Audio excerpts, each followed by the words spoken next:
大超重量級嘅影帝，包括有周潤發啦、郭富城、梁家輝同埋古天樂強勢助陣嘅。大會嚇最高嗰個攝影師係我哋大會嘅，可以可。最高。嗰個啊，好，我哋望下左邊，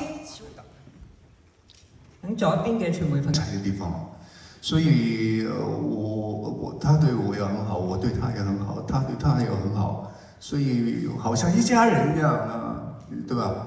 因為拍完那個戲以後，我們不曉得10年後我們會不會再見，所以每一秒都是很真實，他們跟着他們走一起。因為網絡拍完以後，拍完屁股我們就走了，要再穿的時候可能20年再見，我已經90歲了，對吧？親一個，謝謝。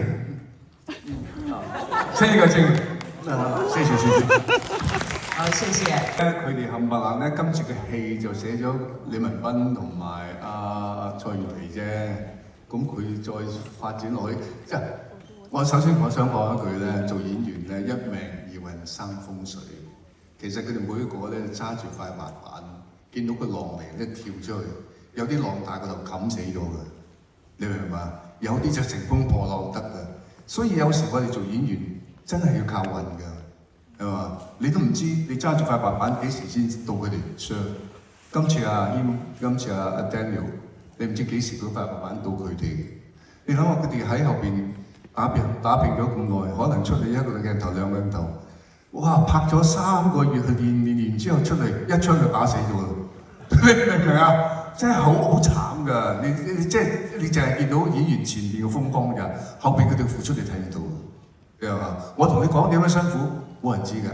你係嘛？你話阿鄭九祖好開心嘅嗰陣時，九祖喎，你估好過癮㗎？死咁滯㗎，一條人命，你睇佢受到而家咁着嗰陣時，冇啖好食啦，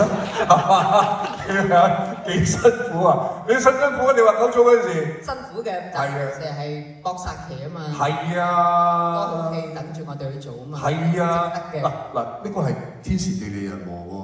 我離開咗 TVB 就佢就揾咗子華神喎。你話幾犀利咧係嘛？喂，嘟姐喺 TVB 係即係天王嚟㗎啦。唔好講我啦，今日講我。喂，佢有1分鐘零4秒啊！俾我講1分鐘好唔好啊？我俾翻你講。唔係嗱，嘟姐當年你係隻九組嘅時候咧，我同你合作一部戲，嗰陣時我係梁13。係啊，你記唔記得啊？係啊。唔係啦，所以咧，我永遠會講，我哋戲行嘅人咧係好辛勞嘅，但係我唔會講苦。我唔會用個苦字嚟形容，因為我哋喺做戲嘅過程裏邊，我哋得到好多其實滿足感同埋快樂，亦都當部戲賣錢，即係啲老闆哇好開心見到你，哎呀我嚟下一部嗰啲嗰陣時咧，其實你係叫仲有得撈。一定要老闆賺錢啦，拍死個老闆邊度揾我？唔係咯，你邊度揾老闆咧？係嘛？所以係啦，咁勞啦。好陳。我覺得無論係香港電影又好，或者全世界電影都好，我覺得係所有喺呢一行嘅台前幕後所有工作人員，甚至乎演出嘅演員，當然係最重要啦。我覺得係一個字啦，團結。團結就係會有力量。咁啊，我覺得只要團結先有機會可以令到一啲新嘅演員等佢可以係有多啲空間俾佢哋去發揮，等大家觀眾可以睇到佢哋嘅演出。所以我覺得係希望我哋喺成個工業上面，電影工業香港亦都得到觀眾嘅支持，去多啲去入場去睇電影。咁我哋有多啲機會俾一啲我哋後邊嘅一啲演員去繼續拍電影咯。多謝。唔該晒。上一次我已經講過啦。佢係一個年青演員，雖然我讚佢，但係其實我讚錯咗。點解咧？就係因為大家都未睇部戲。當你睇咗部戲之後，你哋就會自然知。但係唔好俾後生仔有咁多壓力。更何況有咁多新人喺度，我啲舊伙計嗰啲全部都係新鮮，係嘛？佢哋就係發哥講，我見到我哋原來真係做啲嘢。係傳承咗落去，為咗香港電影。呢樣嘢係最重要嘅。所以唔好諗咩幾個碌，佢做過影帝㗎啦。係啊，評論學會攞過未啊？下一次再攞。嚇？我評論學會咯。哦，都係啊。咁都係同阿太保哥都係最佳男演員啊嘛。最佳男演員係。咪咯，所以電影裏邊呢個世界裏邊，呢個香港電影裏邊嘅一個好重要嘅一個 IP。咁江老闆同我講話，今次希望劉傑輝會再出現喺1994嘅時候，我覺得 why not？ 點解唔可以？咁同埋我覺得係喺裏邊亦都係發哥亦都係喺裏邊最主要嘅任務就係我要同發哥嘅一個交流。咁至於家輝，我係要同佢隔空去演嘅。咁但係我覺得係至於你話頭先講到話年輕版，我諗要問翻導演，可能佢有一個佢嘅想法嘅。唔好意思啊，劉處長，係你係全香港最後生嘅警務處處長。係1994嗰陣咧，你大學未畢業啊？你未入學堂添啊？可以描寫嘅，可以描寫。不過我諗係問翻導演，不如我交翻俾阿導演去講翻點解。其實我哋有少年劉傑輝嗰條線我已經寫起咗㗎啦，但係咧我哋要揾到有咁靚仔同埋咁年青嘅，佢亦都要認可嘅版本出嚟先得，係拭目以待大家。我可以做翻我自己年係節裏邊啦，咁我同發哥係最多嘅對手戲啦，即係每一次同發哥演戲係一件好開心嘅事，好榮幸嘅事，同埋即係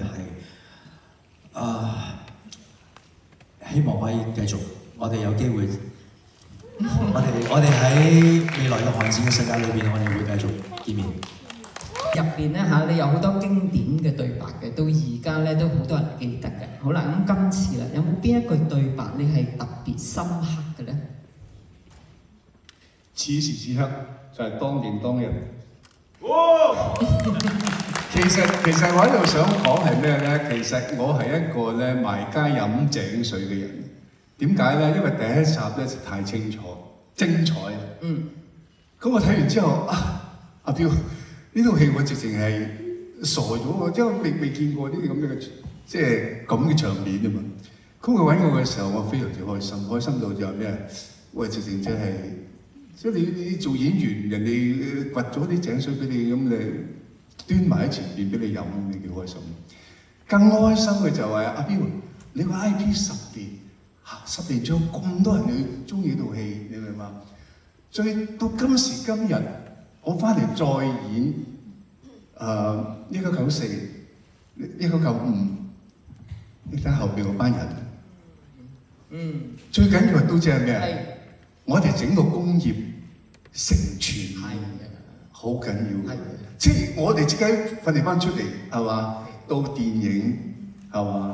到而家咁，即係君豪嗰啲喺演藝學院出嚟，我哋只要冇到訓練班嘅，就靠佢哋嗰啲人將我哋嘅工業一路承傳落去。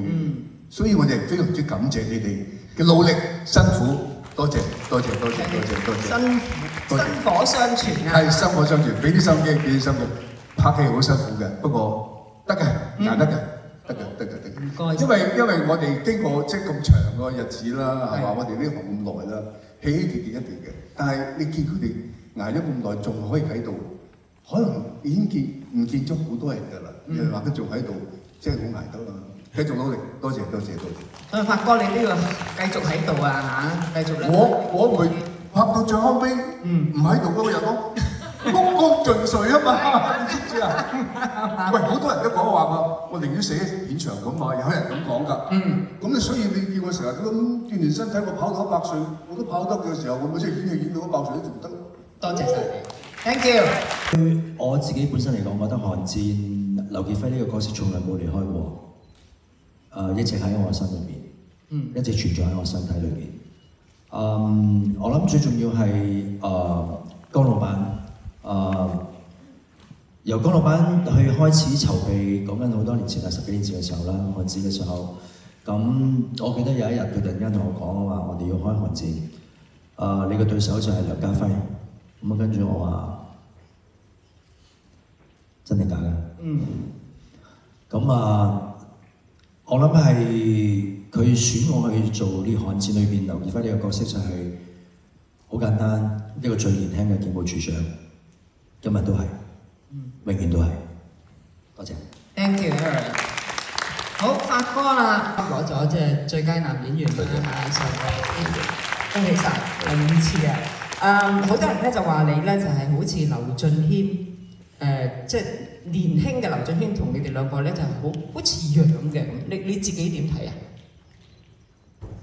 我想記嘅開記者會嗰陣時已經講過，其實我睇完《寒戰》1994嘅時候咧，我開始有啲懷疑人生。點解啊？就係懷疑自己喺《寒1》同《寒2》裏邊嘅演出，因為咧俊謙嘅李文斌咧係實在太精彩。哦。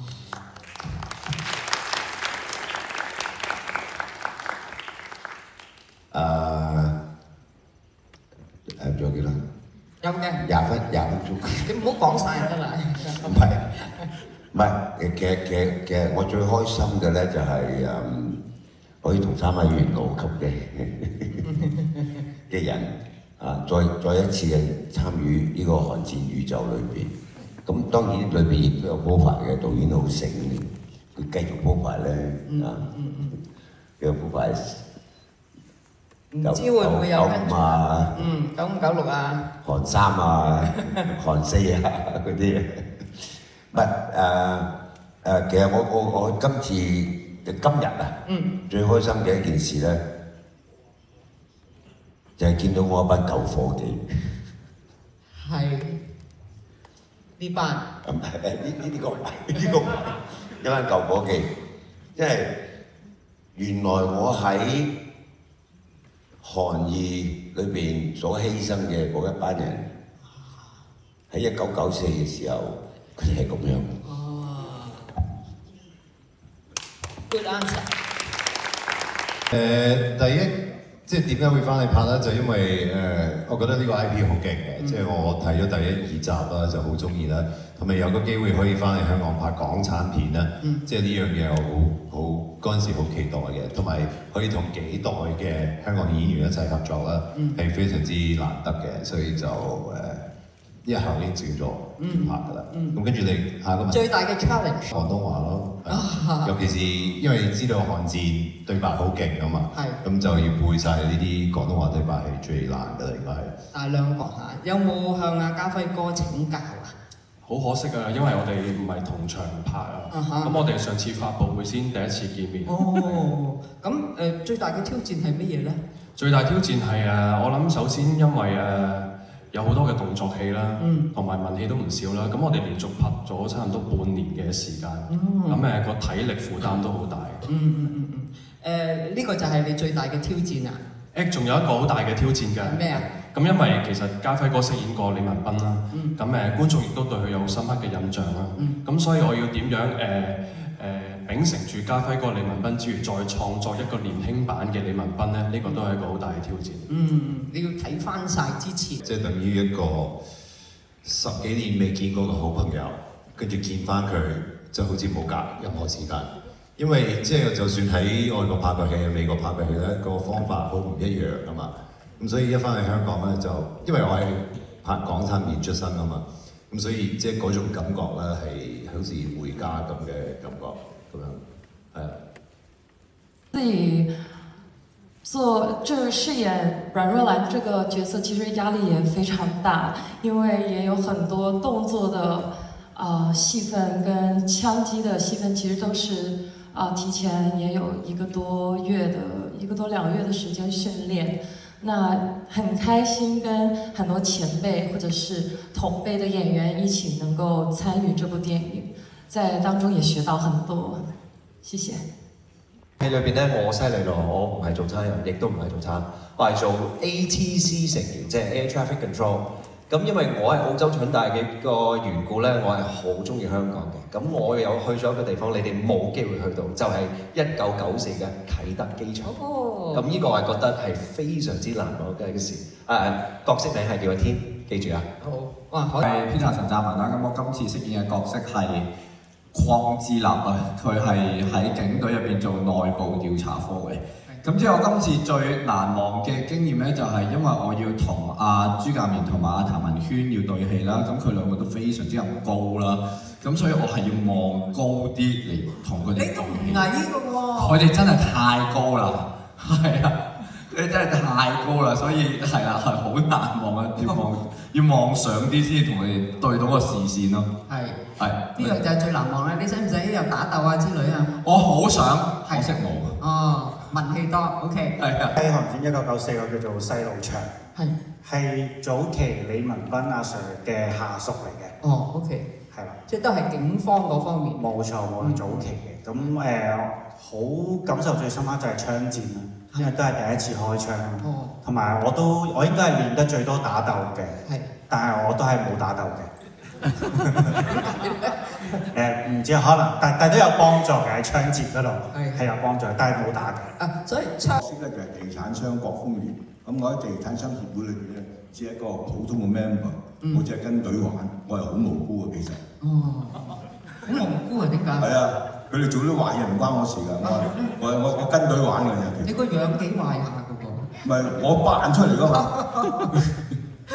好，你好啊 ！Hello， 大家好，我係高拎高海玲。今次喺《寒戰1994》入邊，我飾演阿 May，係一個傳媒工作者。咁啊，今次好開心去參與電影嘅拍攝啦，因為自己都比較少機會接觸嘅。咁主要嘅對手就係同 Daniel 合作，咁今次都係一個好好嘅經驗。唔該晒你。Agus 啊，我嘅角色係飛虎隊隊長，咁啊叫阿 Dave， 係阿 Daniel 哥嘅頭馬嚟嘅。有冇啲咩難忘啊？拍呢套難忘我諗係同阿謙哥喺落晒雨咁樣，即係我未見過人生未見過咁大個綠幕，咁多個雨車一齊，即係我哋都拍咗10日啦，差唔多，即係打嚟打去，大家都仲要一路落住雨。係啊，好好玩。OK， 我係飾演阮先生裏邊嘅點講？講元老之一啊！我元老，sorry， 我係元老。咁裏邊有一場戲咧，你哋可以睇到啦，黃丹妮咧真係好身手，搏晒命，搏晒命打嚇。OK， 5月1號1994，文字。OK， 聽。咁喺戲入邊係飾演 Tony 嘅，咁就係老院嘅左右手，咁主要就係做阮先生嘅打手嘅，係。哦，要打交咯喎。係啊，比較多打鬥。哦，不過你 OK 嘅啲新手。多謝。我係 Stanley 有時長，咁今次飾演嘅就係叫陳國坤 Leo， 咁亦都係潛伏喺老院入面嘅臥底。好多臥底喎。係啊，有3名啊，今次係，咁就負責身手上面嘅功夫嘅，今次就係啦。咁就好開心啦，亦都多謝導演監製，就今次其實揾咗好多唔同新演員參與，咁所以我都覺得可以承接到，希望慢慢承接到呢件事都感恩。阿 Jeffrey 咧，咁我角色咧係叫做馬國強 Eric， 咁我都係一個臥底嚟嘅，咁係啊，我係一個槍械專家啦。咁喺劇入邊難忘嘅地方，我覺得係個場景同道具。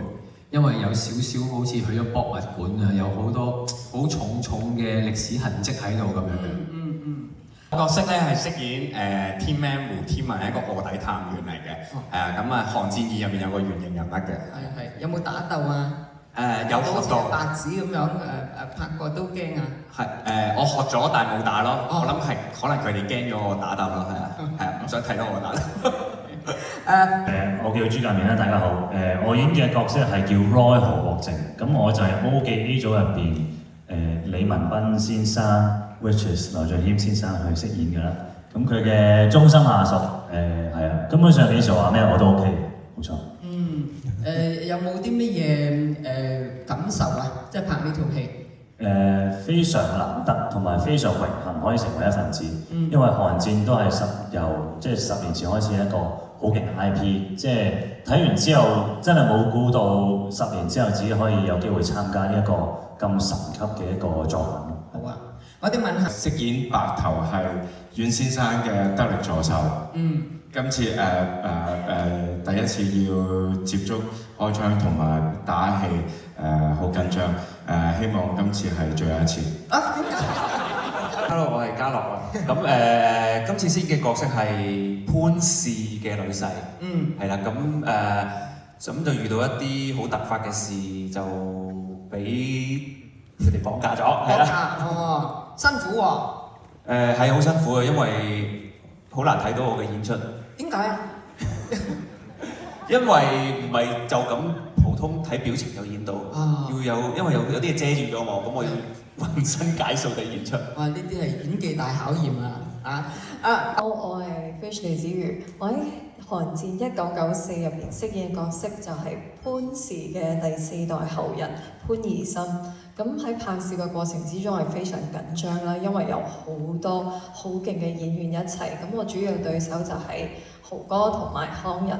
咁同佢哋一齊拍攝咧，我覺得非常之過癮，係每一日都有一種上堂啊，我要同佢哋學嘢同埋吸收佢哋嘅演技啊，好謙啊 Fish。我喺呢個《寒戰1994》呢部電影入邊飾演嘅係藥丸藥蘭，咁係老院嘅龍頭，外號係阮先生。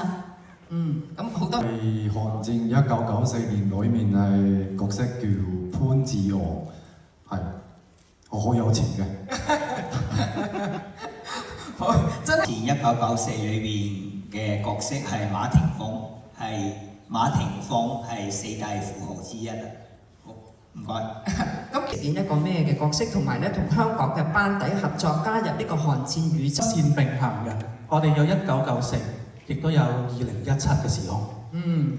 俾任何嘅意見啊！而家我都轉咗型㗎啦，你知嘛？我坐咗喺呢邊，你哋仲喺度做緊戲。唔係㗎，而家我哋希望咧，我哋新嘅 IP 咧，可能你會回歸嘅。有個角色俾佢導演係咪？我都希望，多謝。咁而家咧，我哋提問嘅時間咧，的確咧就係夠晒嘅。